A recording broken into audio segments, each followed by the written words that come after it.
Hi everybody, welcome back to the channel. Today we are talking about Rise of the Giants, which is a series that I'm working on right now. Last week we talked about everything wrong with the Jurassic franchise, and one of the core ideas that led to Rise of the Giants comes from that discussion, so let's start there. Last week we talked about how the Jurassic franchise doesn't have a hero. And I mentioned that I was having a conversation with my 10-year-old son, trashing the Jurassic franchise, as we often do, talking about all the ideas that we covered last week. And he said it would be cool if they did a series, or a series of movies that were about cloning dinosaurs and bringing back dinosaurs if they did it right. And I said it would be cooler if they did a series on what would happen if the climate changed and Earth became a hot, steamy jungle again, and a new race of dinosaurs sprang up, a new race of giant reptiles. And that is what led to the idea of Rise of the Giants. Years earlier, during the COVID lockdowns, I was watching a video with a so-called expert who was talking about the fact that populations worldwide have already started to decline. The world population has already peaked. There are only very, very few places in the world where population is increasing. Everywhere else it's on the decline. And these experts were saying it's going to continue. The world human population will continue to degrade due to a variety of causes, and it will never be as high as it was. And that led to a little thought experiment in the privacy of my own mind about what would happen if the world population got so small that people weren't even living near each other. Everything was reduced to primitive family bands where they actually have to travel long distances to meet up with other family bands so that people can find mates. And nothing matters besides keeping the human species going.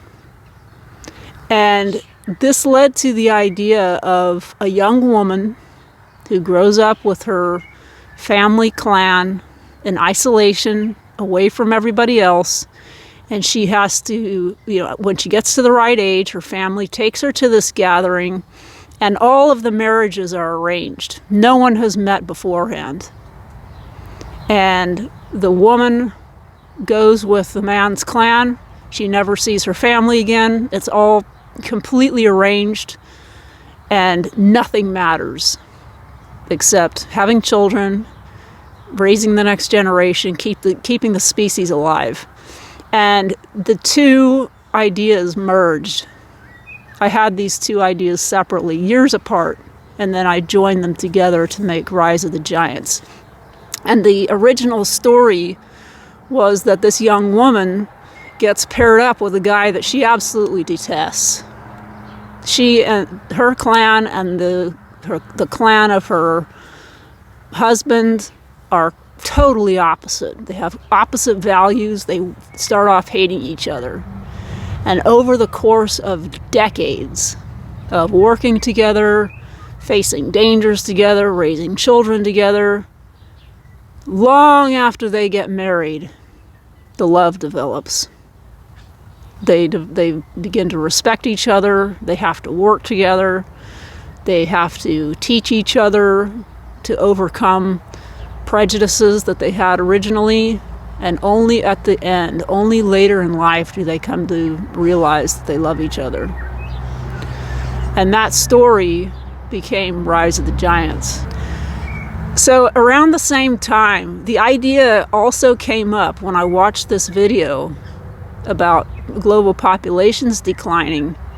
Right now we're going through a time where we have all of this gender identity politics, we have dating politics, we have all different kinds of identity politics, all competing You know, each side thinks they're right, each side thinks the other is demonic.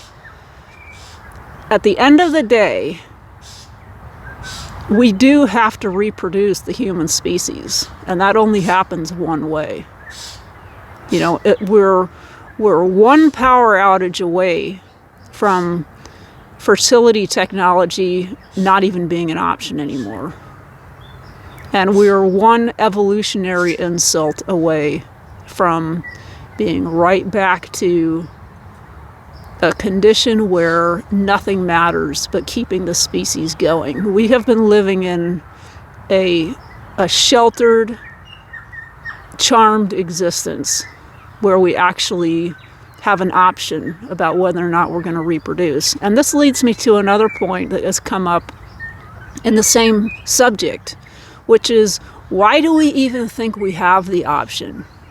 Why do we have an entire subset of the population who is opting out of having children?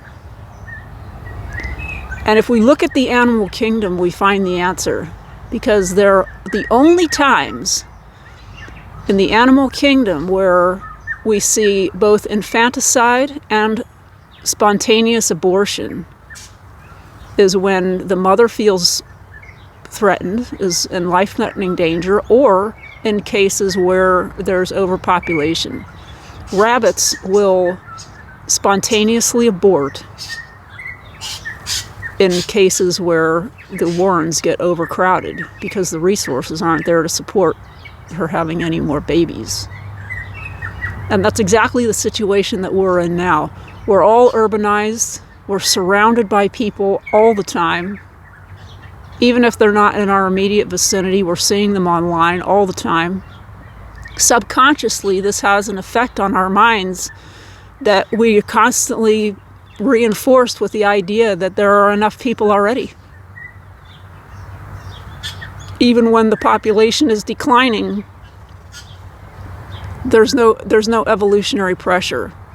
At least we don't see it that way, because we're surrounded by people, we're surrounded by families, and we just have this subconscious understanding that there are already enough people in the world and we don't have to reproduce.